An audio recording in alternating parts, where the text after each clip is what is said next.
bon week-end, fidèles téléspectateurs, bienvenue à ce nouveau numéro de l'émission Dictionnaire de la santé. Comme vous le savez déjà, c'est une émission qui nous permet, vous et nous, d'avoir souvent des réponses précises aux diverses questions qu'on se pose à la société à ce qui concerne la santé. Mais c'est aussi une émission de sensibilisation pour sauver des vies. Alors aujourd'hui, c'est week-end, on est là pour vous sensibiliser et sauver vos vies à ce qui concerne la guérison du poison. Fidèles téléspectateurs, laissez-moi déjà vous présenter notre invité d'aujourd'hui. Comme vous le savez, je n'ai jamais été seul au plateau et j'ai toujours été accompagné de ceux que moi j'appelle les personnels de la santé ou les professionnels de la santé. Alors aujourd'hui, je suis bel et bien accompagné du docteur toxicologue, Monsieur Floribert Mbala. Docteur Floribert Mbala, bonjour. Bonjour, monsieur le journaliste. Comment allez-vous? Oui, je vais bien. Dieu nous fait grâce. Vraiment, et la semaine, ça s'est bien passé? Oui, la semaine s'est bien passée sans problème. Nous sommes là.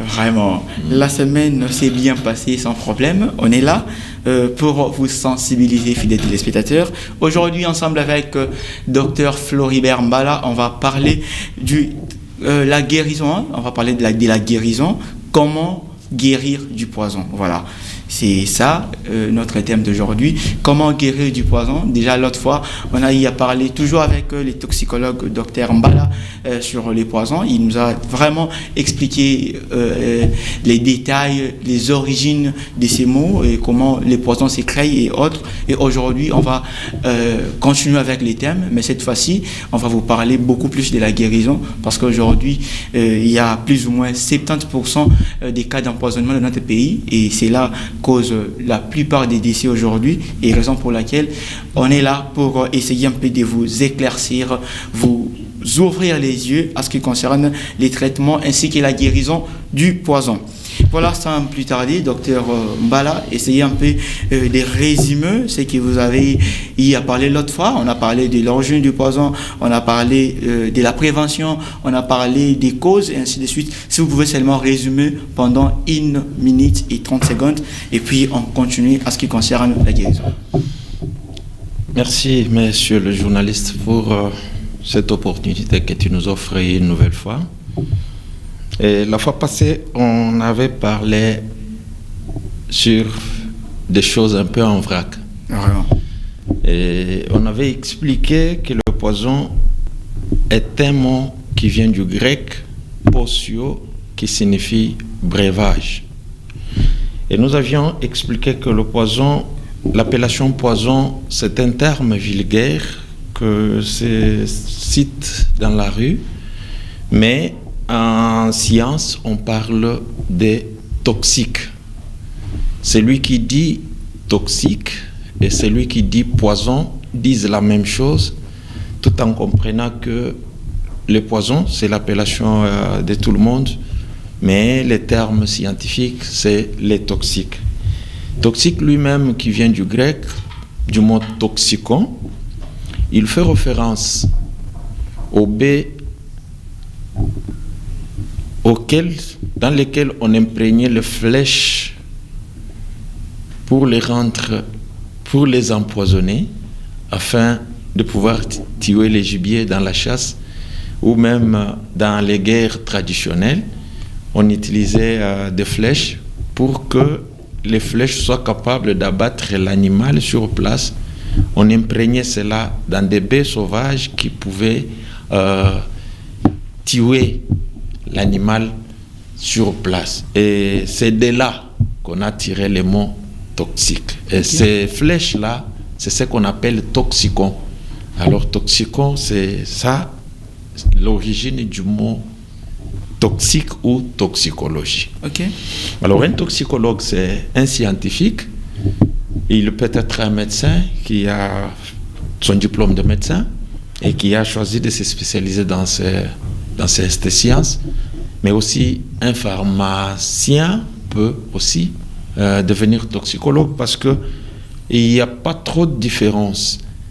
La plus grande différence qui existe entre la pharmacie ou la pharmacologie et la toxicologie, c'est que les pharmacologues s'occupent du seul médicament, mais le toxicologue s'occupe des médicaments, des produits chimiques, des polluants environnementaux et de tout ce que nous pouvons appeler xénobiotiques. Les xénobiotiques c'est un mot aussi qui est technique, xéno qui signifie étranger, alors c'est-à-dire quelque chose d'étranger à la vie, c'est-à-dire ça s'est introduit dans l'organisme, mais ce n'est pas quelque chose qui habite dans l'organisme. Okay.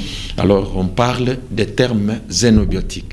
Mais ici on ne veut pas parler des xénobiotiques comme poison, parce que xénobiotique n'est pas synonyme de poison, mais xénobiotique, les poisons est dedans. Parce que toutes les substances étrangères ne sont pas poisons, ne sont pas toxiques. Même celles qui sont toxiques, même celles qui ne sont pas toxiques, mais pour autant qu'ils sont étrangères par rapport à l'organisme, on les appelle xénobiotiques. Okay. Alors, nous avions essayé de dire que le poison, c'est toute substance qui peut être solide, liquide ou gazeux, qui, lorsqu'il entre dans l'organisme humain, interagit avec les cellules.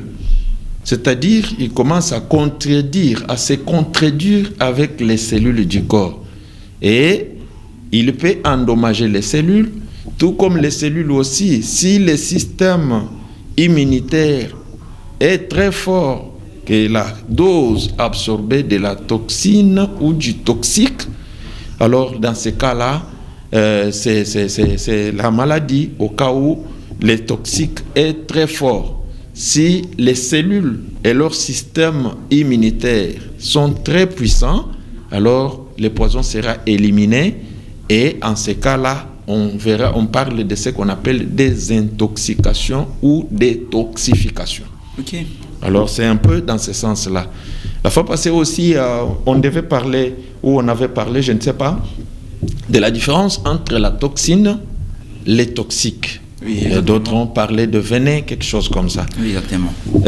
Directement, mettez le venin parmi les toxines. Ah bon? Il n'y a pas une différence. Le venin fait partie des toxines. Alors, ce que je peux dire par rapport à ça, un toxique, les toxines aussi sont inclus dans les toxiques. Ce sont des toxiques, mais ce sont des toxiques naturels.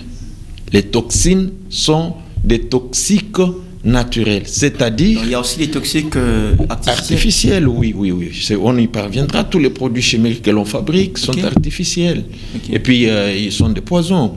Alors, maintenant, les toxiques naturelles sont surtout sécrétées par les êtres vivants, plantes, animaux, microbes, les animaux. Okay. Alors là, on parle de toxines. Cela a été synthétisé par un être vivant.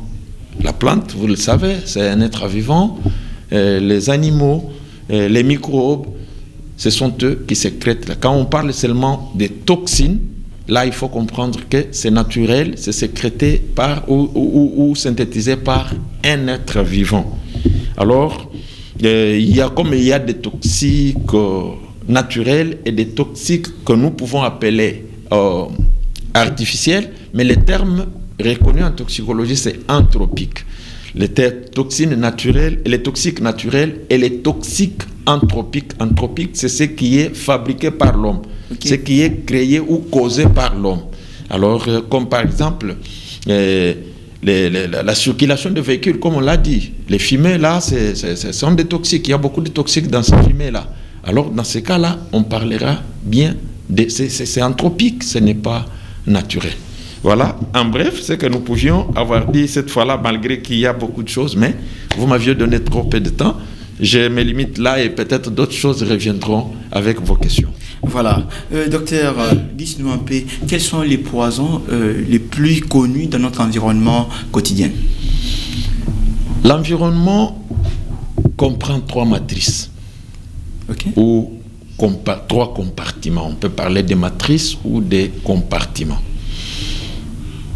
Il y a l'hydrosphère, il y a les toposphères et il y a l'atmosphère.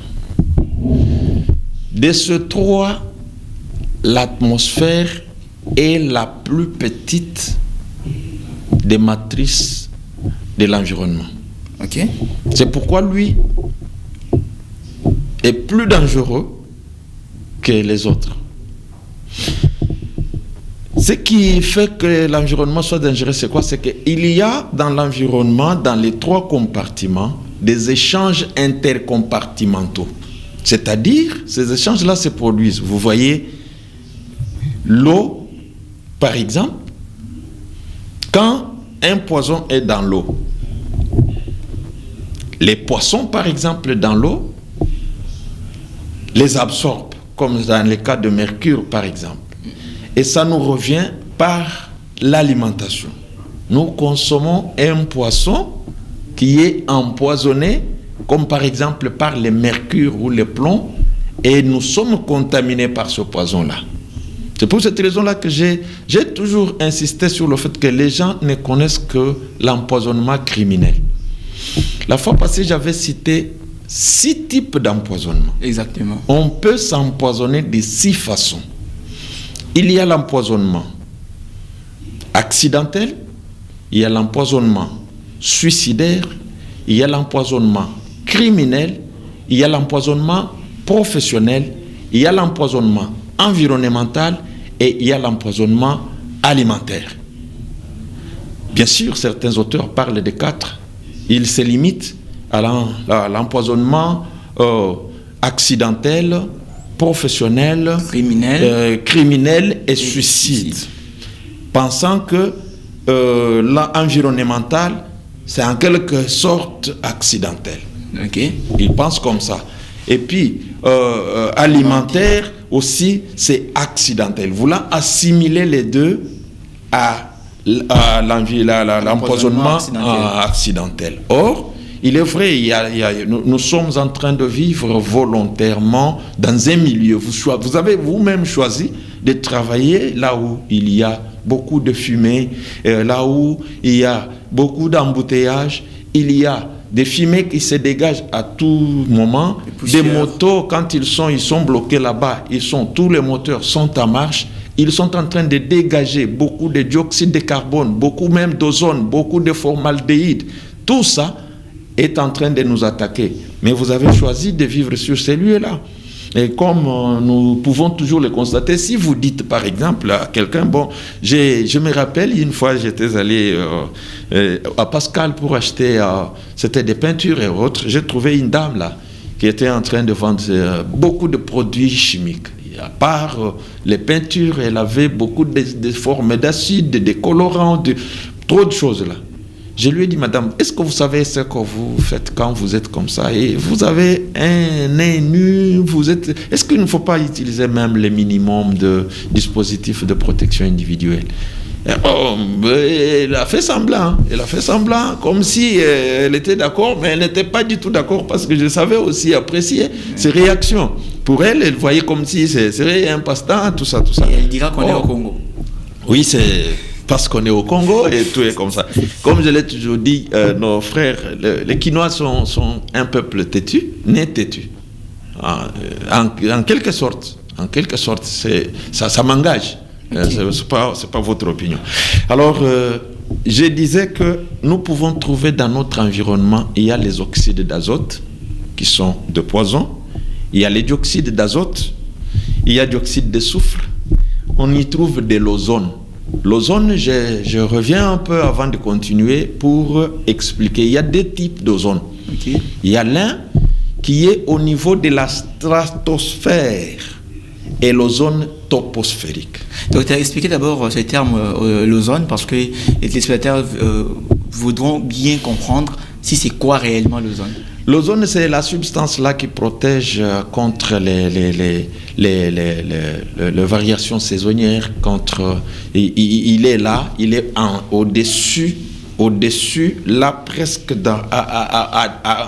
au-delà de 100 mètres, de 100 km dans l'air. Okay. Il est en train de nous protéger contre les rayons ultraviolets du soleil.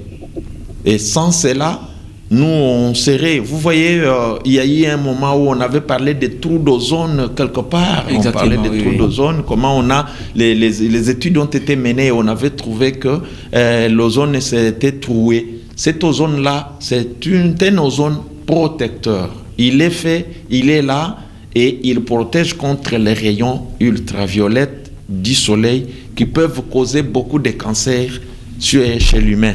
Okay. Mais il y a un autre ozone qui est un ozone dangereux qui se retrouve dans les premiers 100 km dans l'air, de la surface du sol jusqu'à 100 km. On a cet ozone-là. C'est un produit composé de dioxyde de carbone. Il y a là-dedans, il y a le méthane qui entre dans sa formation. Il y a plusieurs hormones. À partir de la chimie de l'environnement, ces matières sont transformées à partir de l'air et ils restent dans les 100 premiers mètres du sol. Et celui-là est un poison que nous respirons tout le temps.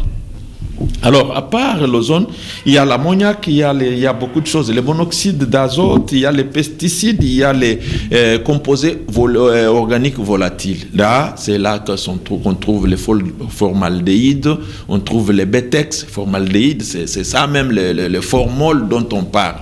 Alors, il y a des formaldéhydes, il y a des bétex, et puis il y a des hydrocarbures aromatiques. Il y a plusieurs sortes de poisons dans l'environnement, sans oublier se trouver même dans la fumée de la cigarette. Je l'ai dit cette fois-là, il y a plus de 4000 substances toxiques dans une cigarette. Sérieux, docteur? Oui. Les gens parlent souvent de la nicotine.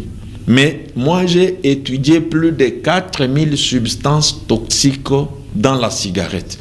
Ce que je m'étonne dans notre pays, c'est quoi? C'est que il y a même une loi interdisant de fumer en public. Je vous dis, nous sommes en train de mourir innocemment par les gens qui fument en public.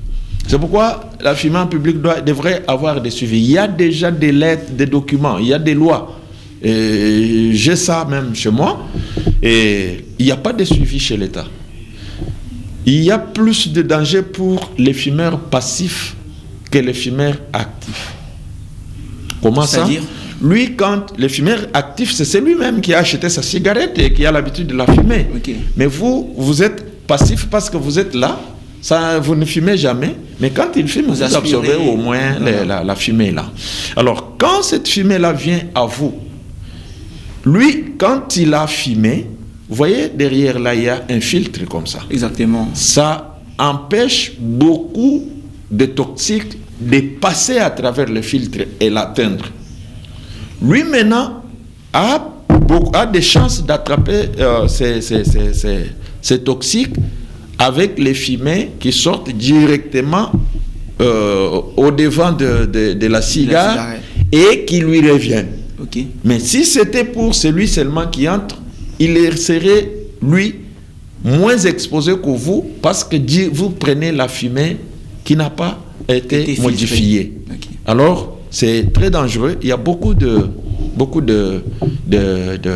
toxiques dans la cigarette. C'est pourquoi, quand on fait des études, la cigarette est à la base de beaucoup de problèmes de cancer des poumons, de cancer de l'œsophage, de cancer de ceci, de cela au niveau des bronches. Et c'est surtout, les études ont montré que c'est surtout les gens qui fument qui sont le plus atteints par rapport aux gens qui ne fument pas. Alors, c'est très important de parler de cela aussi. Alors, pour les gens qui absorbent seulement la fumée, et ils ne sont pas plus atteints que ceux qui fument?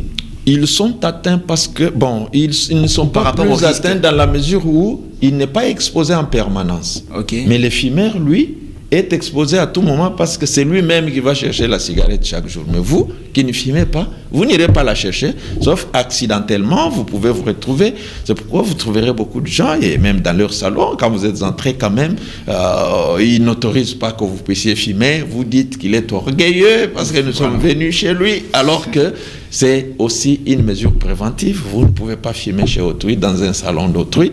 Auparavant, on mettait même des cendriers sur la table, sachant que le visiteur peut venir, il peut avoir sa cigarette. S'il fumait, voilà. Mais c'est pas du tout gentil.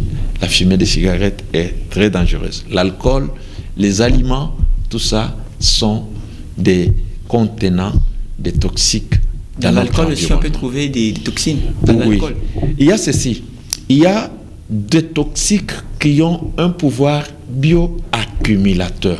C'est-à-dire, quand vous les prenez, vous avez pris une dose aujourd'hui. Demain, vous prendrez une autre. Le lendemain, vous prendrez une autre.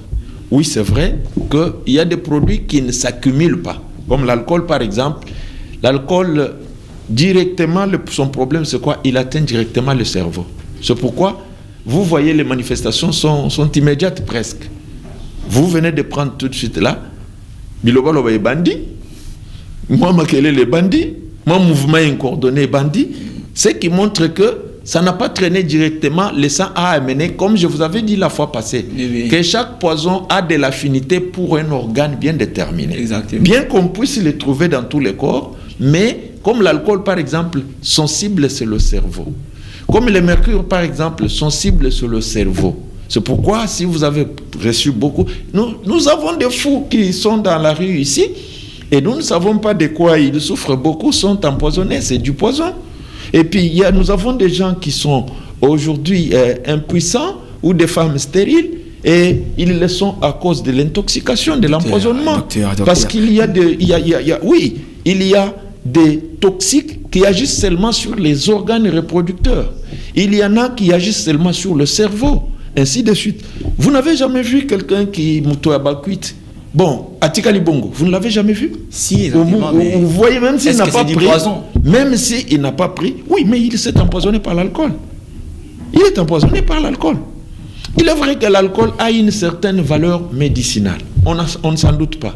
Mais même tout le fabricant est obligé de mettre quelque part là, il faut boire avec modération. C'est-à-dire, il y a une dose que la personne peut prendre qui ne peut rien lui faire. Et l'OMS a donné même l'ordre de sorte que même le plus grand buveur doit avoir au moins par semaine un jour où il ne prend rien comme alcool. C'est juste parce qu'on sait comment cette boisson crée de la dépendance chez la personne. Alors, comme ça crée de la dépendance, il devient dépendant, mais pour des raisons de votre santé, et il y a même un jour. Pourquoi? Parce que l'alcool s'élimine un peu facilement par rapport aux autres toxiques. Il s'élimine un peu facilement. Si c'est une dose normale, une petite dose, il n'y aura pas tellement d'effet. Mais vous n'avez jamais connu des gens qui sont cirrhotiques, qui ont eu la cirrhose du foie? Et c'est dû à l'alcool? L'alcool est le premier motif, la première cause de la cirrhose de foie, de l'acide. Quelqu'un qui a eu l'acide suite à une cirrhose de foie due à la prise d'alcool régulière. Mais docteur, des fois on dit que l'alcool c'est aussi bon pour la santé. L'alcool, je n'ai pas défendu que c'est bon pour la santé et il interne une certaine valeur médicinale. Nous l'utilisons même pour désinfecter les régions. Je parle de ce qui est très simple, désinfecter des régions où on fait l'opération, là où on veut donner une injection. Parlant de la consommation. La consommation. Voilà. Non, moi je vous ai dit depuis ce jour-là que les toxiques entrent dans le corps par 3 voies principales. Il y en a d'autres, mais les principales, nous avons l'inhalation. Parce que l'alcool, même si vous ne l'avez pas mis dans la bouche, mais plus vous travaillez avec l'alcool, plus vous inhalez. Et il entre. Il se retrouve dans le sang. Plus même si vous ne buvez pas, mais plus vous l'utilisez même pour laver les mains, plus vous en avez. Ça c'est entré par la peau. Ainsi de suite. C'est ainsi que nous devons considérer que pour les buveurs, parce que ce n'est pas nous qui allons éliminer ça. Et d'ailleurs, vous voyez vous-même, même les usines de cigarettes, c'est pas facile de les fermer. Ça contribue aux économies de beaucoup de pays. L'alcool aussi, la bière et tout. Et vous voyez que il y a beaucoup de choses là qu'on peut parler. L'alcool même entre même dans les domaines de la toxicologie médico-légale. Docteur, oui. Donc Partant de toutes ces précisions, on dira qu'on peut toujours trouver du poison dans l'organisme de tout le monde. Oui, de tout ce que... Parce que malgré tout ce qu'on dit ici, tous les jours ici quand même, nous avons des cas par-ci par-là, de gens empoisonnés. Mais même la personne qui n'a pas un poison, vous trouverez toujours un poison à une dose là négligeable. C'est-à-dire, chez nous par exemple, qui est épargné des embouteillages, où nous restons pendant des heures exposés aux fumées.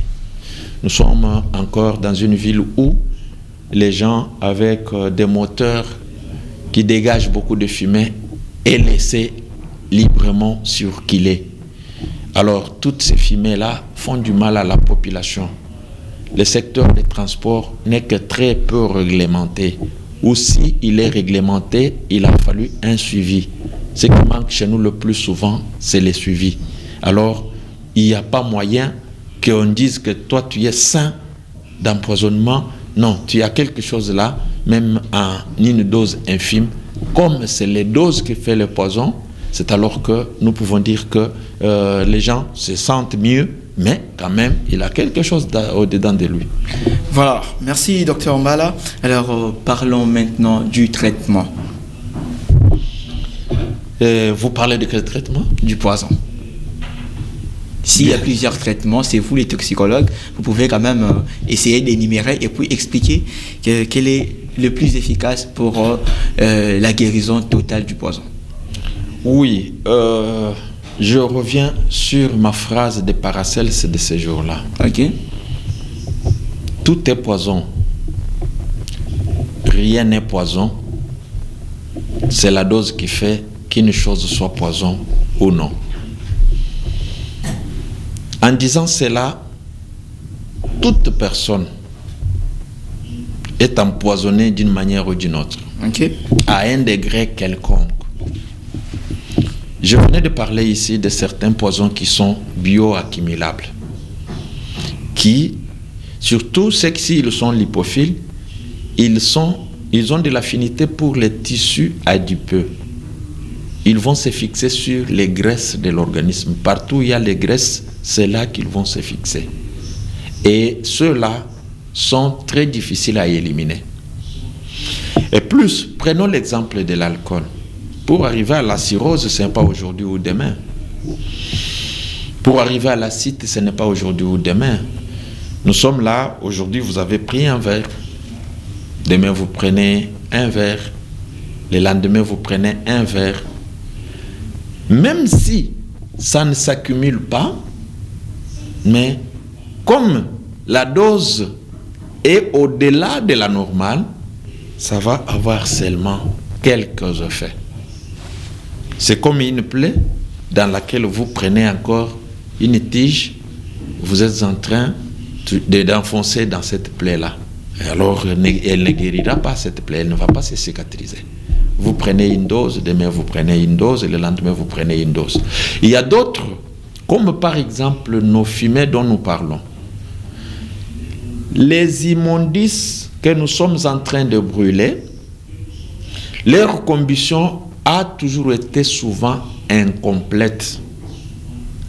Pendant que la combustion est incomplète, c'est à ce moment-là qu'il dégage des très forts toxiques. Il y a les formaldéhydes, il y a les BTEX, il y a l'ozone, il y a presque monoxyde de carbone, dioxyde de carbone. Tout se dégage pendant ce temps-là, surtout les combustions incomplètes. Vous voyez, quand nous brûlons les histoires, les immondices, les déchets, on n'a aucun effort, ça ne demande aucun effort pour éviter ça. Nous les exposons, on les brûle à tout moment, on n'attend même pas que les gens soient dans leur maison, ainsi de suite. Nous sommes dans des bureaux, par exemple, où il y a par exemple certaines fenêtres ouvertes, on laisse les fenêtres ouvertes et les portes ouvertes. Même la poussière, lorsque des véhicules sont en train de circuler, qui s'envolent là, ils sont vraiment contaminés. Docteur, alors au moment où les toxines amènent les patients à présenter des signes cliniques ou les symptômes déjà d'empoisonnement, et quel est le genre de traitement que vous disposez Je devais y arriver. Ouais, je devais y arriver. Là, vous devez gagner du temps. De la dose. Voilà. Tout dépend de la dose. Ok. Et il y a une dose qu'on appelle la dose létale. Mais avant de parler de la dose létale, parlons de la dose seuil. La dose seuil, c'est la dose en dessous de laquelle aucune manifestation clinique ne peut être détectée. Une fois dépassé les seuils, il y a déjà certaines manifestations. Ok. Il en est de même des produits bioaccumulables. Ça se trouve dans votre circulation. Ça s'est accumulé par exemple dans un organe. Plus vous absorbez, il y a un moment où ces doses, ces petites doses régulières, c'est là, je suis maintenant dans l'empoisonnement chronique. Quand il s'agit des doses régulières qui s'ajoutent du jour le jour, là, on parle de l'empoisonnement déjà chronique. Okay. Aigu, c'est quand vous prenez une forte dose au même moment. Par exemple, prenons l'exemple des médicaments. On donne une injection sur place, une dose qui a été dépassée. Sur place, la personne tombe, peut-être fait des convulsions, peut-être elle meurt, peut-être il arrive des incidents. Là, c'est une intoxication ou un empoisonnement aigu. Okay. Mais chronique, c'est que vous absorbez des petites doses régulières jusqu'au jour où ces doses-là atteindront dépasseront la dose seuil. Dès que ça dépasse la dose seuil, il doit y avoir déjà des manifestations.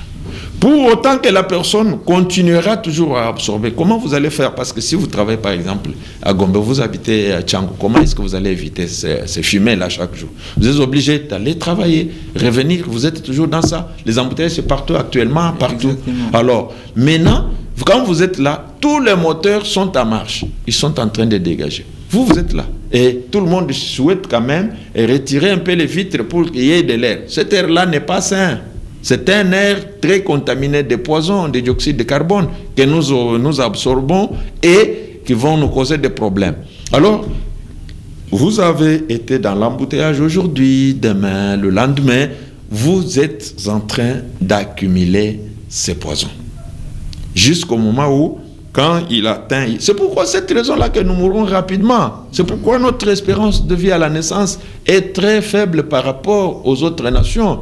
Aujourd'hui, il y a parmi les nations, dans les pays développés, même les systèmes instaurés pour la qualité de l'air. Et chaque matin, on publie c'est que l'ICA est à la pollution atmosphérique, c'est ce que la météo est à la température. Okay. De même que la météo travaille avec la température, de même aussi l'indice de qualité de l'air travaille à la pollution. Et on vous dira aujourd'hui que les toxiques qui sera le plus élevé, c'est elle. Alors chacun, avant de sortir, est informé que bon voilà, il y a ça à la pollution de l'air. Aujourd'hui, il y aura beaucoup d'ozone. Alors, quelles sont les mesures à prendre pour se protéger contre l'ozone? Si aujourd'hui, c'est les hydrocarbures polysaccharitiques, alors, vous allez avoir des précautions pour chaque chose. Et il y a une éducation sanitaire permanente que l'on donne. Maintenant, si nous pouvons revenir au traitement. Le traitement dépend de la dose que la personne a reçue. Okay. Mais le plus souvent, quand il s'agit de l'empoisonnement chronique, le plus souvent, la personne arrive toujours en retard. Et c'est pour cette raison-là que le traitement prend du temps. Ok. Oui. Si c'est un empoisonnement aigu, il y a moyen d'agir sur place. Et je vous avais donné l'exemple cette fois-là du charbon purifié. Charbon purifié ou activé, c'est un antidote presque polyvalent, mais qui n'agit que dans la première heure. Alors, si par exemple, Moutouaouti Komela, poison ce qui en denguenine, jusque-là, ils en ont estomac, c'est possible qu'avec le charbon, mais on va voir quelle est la quantité et quelle dose de charbon lui prescrire, on va mettre ça. Les charbons absorbent tous ces poisons-là et il lui donne une forme facilement éliminable avant qu'il ne soit absorbé au niveau de la circulation sanguine. Et là, vous avez sauvé la personne dans quelques instants. Ok. Alors, mais si par exemple, c'est au-delà d'une heure, il faut maintenant des mesures pour doser d'abord dans le sang. Quelle est la dose? Parce qu'il y a des appareils qui indiquent la dose que vous avez reçue, qui est vraiment dans le sang. Et quand on trouve cette dose-là, on va aussi s'attaquer à ça avec un antidote. Il y a beaucoup de modalités selon les cas. Il y a beaucoup de modalités. Et puis, il y a d'autres choses, comme par exemple les cas de l'alcool méthylique qui rend aveugle, qui donne à la personne la cécité s'il les consomme. Il a consommé l'alcool méthylique, il a son antidote. Ça, je l'ai dit tout haut pour que les gens peut-être prennent des précautions. Son antidote, c'est l'alcool éthylique. Vous faites boire l'alcool éthylique. Bon, ce n'est pas dans le cadre d'enivrer la personne. Il sera ivre, mais c'est un traitement. Alors, on doit donner l'alcool éthylique, beaucoup d'alcool éthylique. Il sera ivre, mais du moins, c'est pour les guérir. Sinon, si cet alcool agit dans le corps, va plus loin, la conséquence, c'est la cécité. Misoko Kufa doit être aveugle toute la vie à cause de l'alcool méthylique. Alors l'alcool éthylique est là comme pourquoi? Parce que l'alcool éthylique, son mécanisme d'action est contraire à celui de l'autre. Maintenant, quand il va agir, il va les contrecarrer. Okay. Lui ne saura pas être absorbé, alors ça s'élimine. Alors nous cherchons des voies d'élimination de chaque toxique. En étudiant les poisons, nous étudions chaque poison avec son antidote, c'est-à-dire un produit qui peut les contrecarrer dans l'organisme. Et des deux, nous étudions sur quel organe il se fixe. C'est là même les bases de la toxicologie clinique. Okay. La toxicologie clinique, lui, vous pouvez venir comme ça, vous racontez votre histoire, vous racontez ce que vous ressentez, puis je vous pose certaines questions, je me rends compte que vous êtes empoisonné par tel. Pourquoi? Parce que je vois l'organe atteint, okay. Je vérifie dans votre histoire ce que vous avez consommé, ou votre profession, ou l'environnement dans lequel vous vivez, okay. Et je comprends que non, ça, c'est l'acétone, par exemple.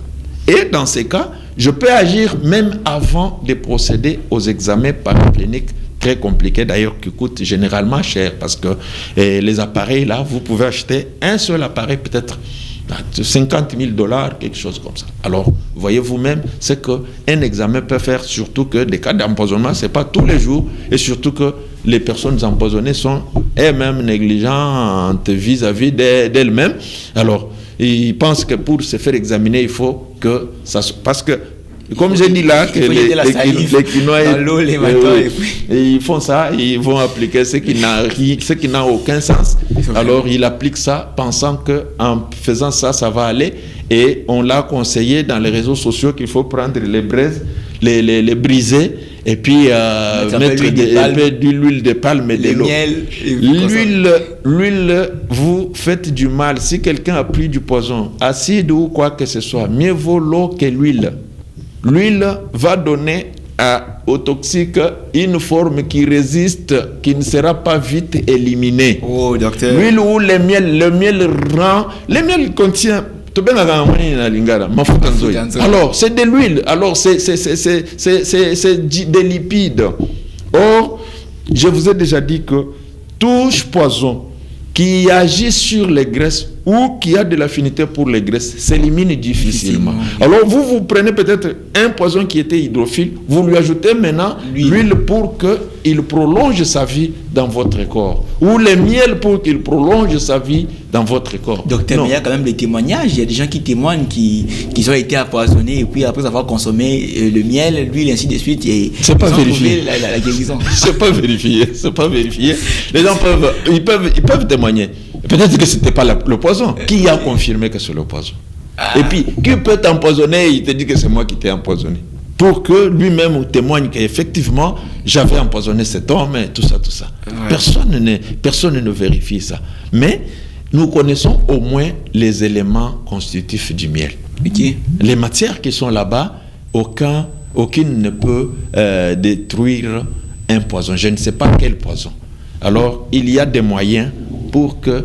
D'ailleurs, il y a d'autres moyens qui sont simples. Il y a d'autres antidotes qui sont très simples et faciles à trouver. Sauf que dans notre pays aussi, le problème, c'est celui-là. On n'a pas un centre antipoison. Et même les pharmacies que nous avons n'ont pas trop tous les produits pour traiter l'empoisonnement. Parce que la difficulté, c'est quoi? C'est que chaque poison a son antidote.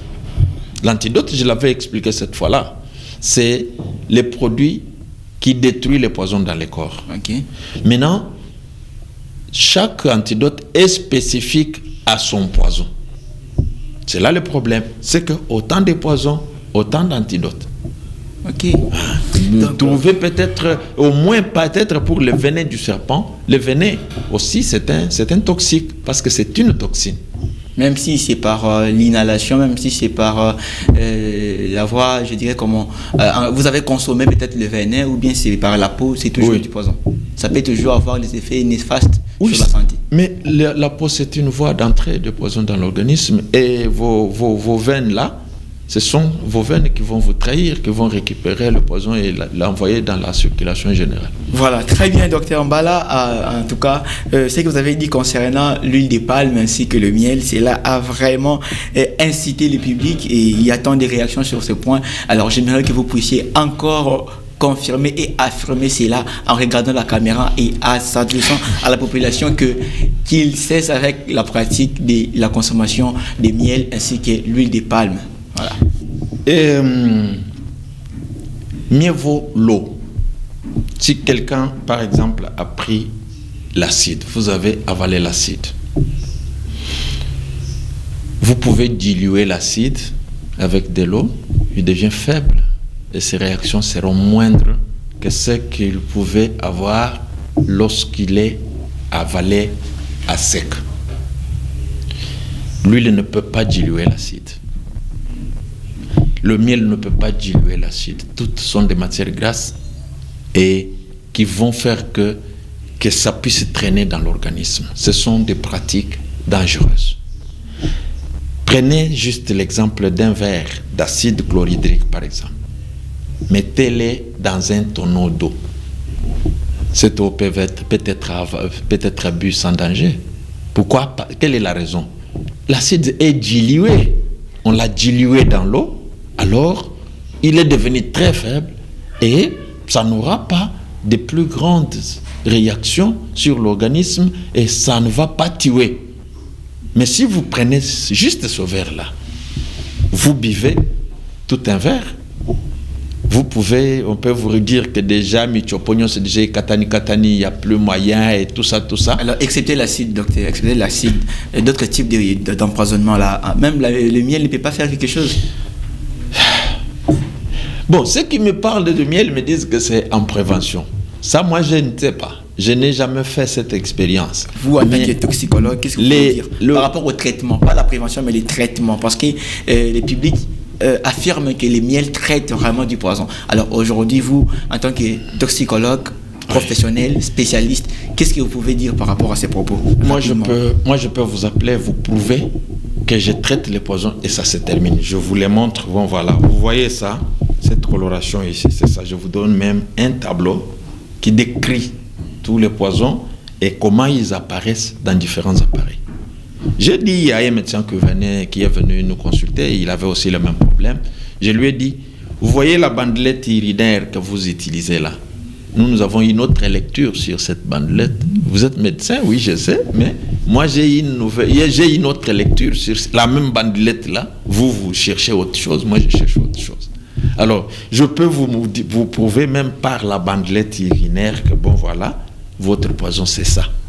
Alors, les amis là ne peuvent pas nous prouver combien ils ont guéri et prouver d'abord que c'est un poison. Et puis, tous les cas que je reçois ont déjà des bidons de miel. Oh, tous les cas que j'ai reçus, oui, je ne peux pas citer les noms des gens. Okay. C'est moi, je dois avoir reçu 9 cas de personnes empoisonnées. Mais chacun d'eux m'a parlé quand même d'ailleurs, je crois le pasteur est en train de me suivre pendant que je parle parce que je l'ai appelé avant, je ne cite pas son nom, avant que je puisse commencer. Il est témoin, il avait déjà pris des miels, on l'avait soumis à des produits traditionnels, ça n'a pas marché. Et quand il est venu, je suis en train de confirmer qu'il est bien maintenant. Guéri. Il est guéri maintenant. Je confirme ça, qu'il est guéri. Et il n'est pas le seul. Je peux avoir, depuis le mois de juillet jusqu'aujourd'hui, on a eu au moins 9 cas, dont 100% de guérison. Donc, docteur Mbala, vous nous affirmez que les poisons est curable en médecine moderne. Oui, nous guérissons celui qui a le poison parce que nous avons toutes les méthodes pour l'éliminer du corps ou lui donner une forme inerte qui ne peut pas être absorbée ou encore les neutraliser à partir de l'organisme et les reins l'éliminent sans beaucoup de problèmes.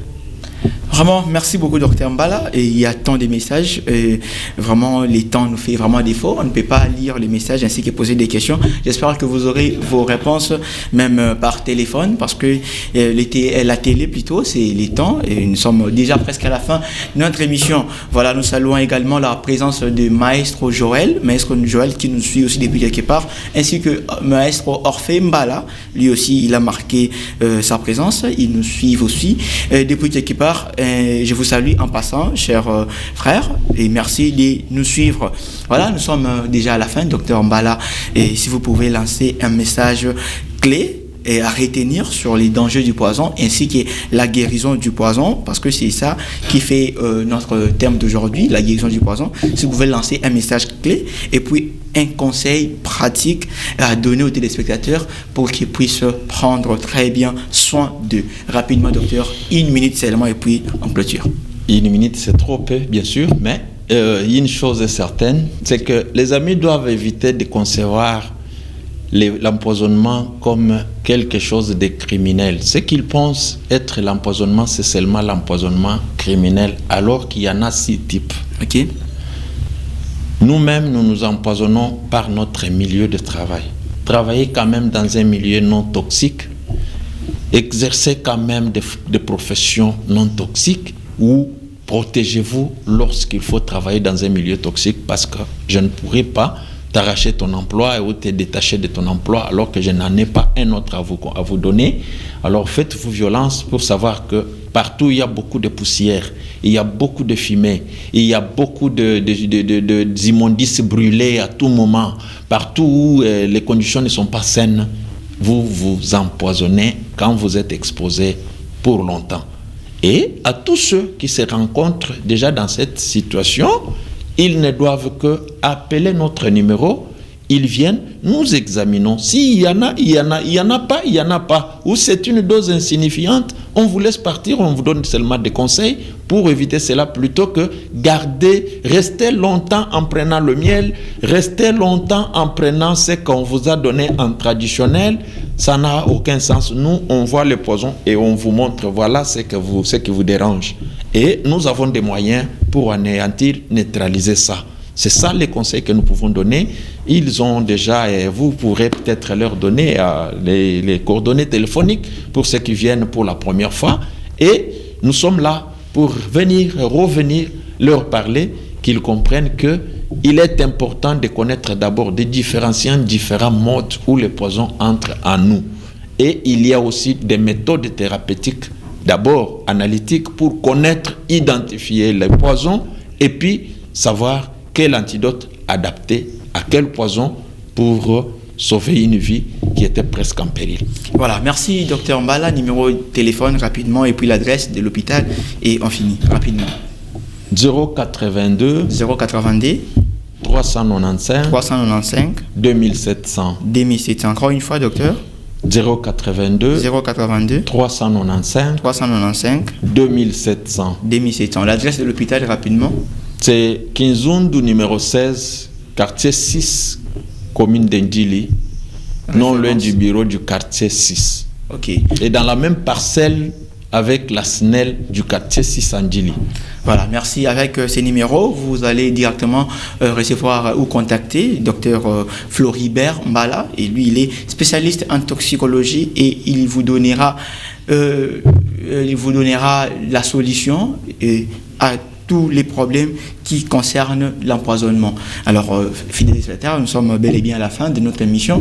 Un grand merci à l'équipe technique, un grand merci à la hiérarchie de la radio-télévision La Voix de l'Aigle, un grand merci à vous aussi, docteur Floribert, d'avoir honoré notre invitation. Merci. Un grand merci à vous, fidèles téléspectateurs. Vous êtes tellement nombreux qu'on ne vous connaît pas personnellement, mais plutôt on sait que vous êtes tellement nombreux. Un grand merci à vous et gardons toujours notre rendez-vous chaque mercredi à 15h et puis chaque samedi à 11h. Dictionnaire de la santé, une émission de sensibilisation pour sauver des vies. On est là pour vous sauver des vies. Voilà, pour aujourd'hui, on vous dit déjà bon week-end et au revoir. On se voit à la prochaine. Merci beaucoup.